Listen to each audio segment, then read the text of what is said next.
साल 2026 खगोलीय घटनाओं के लिहाज से बहुत ही महत्वपूर्ण रहने वाला है।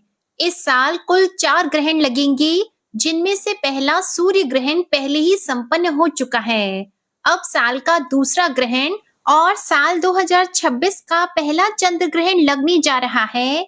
यह ग्रहण फाल्गुन मास की पूर्णिमा तिथि को लगेगा। ज्योतिष शास्त्रों के अनुसार यह ग्रहण सिंह राशि और पूर्व फाल्गुनी नक्षत्र के संचरण के दौरान घटित होगा। इस समय आकाश में धृति योग का निर्माण भी हो रहा है, जिसे ज्योतिषीय गणनाओं में विशेष फलदायी और गंभीर प्रभाव वाला माना जाता है। धार्मिक दृष्टिकोण से देखें तो चंद्र ग्रहण का सीधा संबंध राहु और केतु के प्रभाव से माना जाता है। जहां चंद्रमा पर इन छाया ग्रहों का साया पड़ता है, वहीं विज्ञान की भाषा में यह एक खगोलीय घटना है, जब सूर्य और चंद्रमा के बीच पृथ्वी इस प्रकार आ जाती है कि पृथ्वी की छाया चंद्रमा की सतह को पूरी तरह या आंशिक रूप से ढक लेती है, तब चंद्र ग्रहण होता है। इस विशिष्ट स्थिति में चंद्रमा का रंग गहरा लाल या तांबे जैसा दिखाई देने लगता है, जिसे ब्लड मून भी कहा जाता है। भारतीय समय अनुसार यह चंद्र ग्रहण 3 मार्च 2026 दिन मंगलवार को दोपहर 3:20 से प्रारंभ होगा और इसकी पूर्ण समाप्ति शाम को 6:47 पर होगी। ग्रहण की कुल समय अवधि लगभग 3 घंटे 27 मिनट की रहने वाली है। हिंदू शास्त्रों के अनुसार चंद्र ग्रहण का सूतक काल ग्रहण शुरू होने से ठीक 9 घंटे पहले प्रभावी हो जाता है। इस गणना के अनुसार सूतक काल मंगलवार की सुबह 6:20 से ही शुरू हो जाएगा।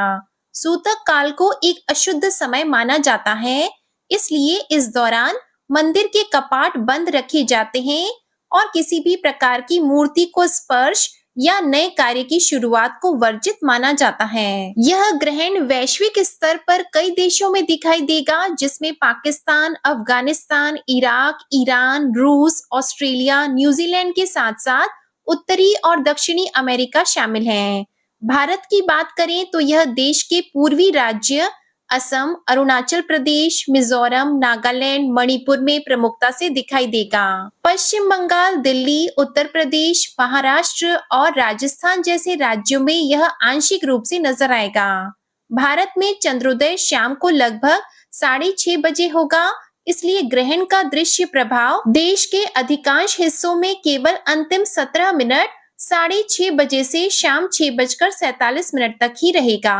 विशेष रूप से ग्रहण काल के समय गर्भवती महिलाओं को अत्यधिक सतर्क रहने की सलाह दी जाती है। उन्हें चंद्रमा की सीधी किरणों के संपर्क में आने से बचना चाहिए, क्योंकि मान्यताओं के अनुसार ग्रहण के समय धारदार वस्तुओं का प्रयोग नहीं करना चाहिए और घर के भीतर ही रहना चाहिए।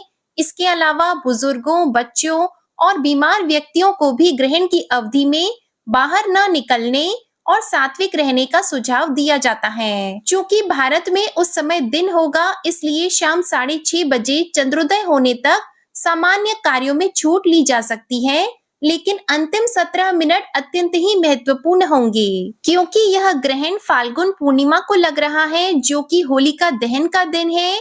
इसलिए इस साल त्योहार की परंपराओं में बदलाव होगा, जैसे सूतक काल और ग्रहण की अवधि के दौरान होलिका दहन करना शास्त्र सम्मत नहीं माना जाता। इसलिए होलिका दहन ग्रहण की पूर्ण समाप्ति यानी शाम 6:47 के बाद ही संपन्न किया जाएगा। इसके अगले दिन ही रंग वाली होली भी खेली जाएगी।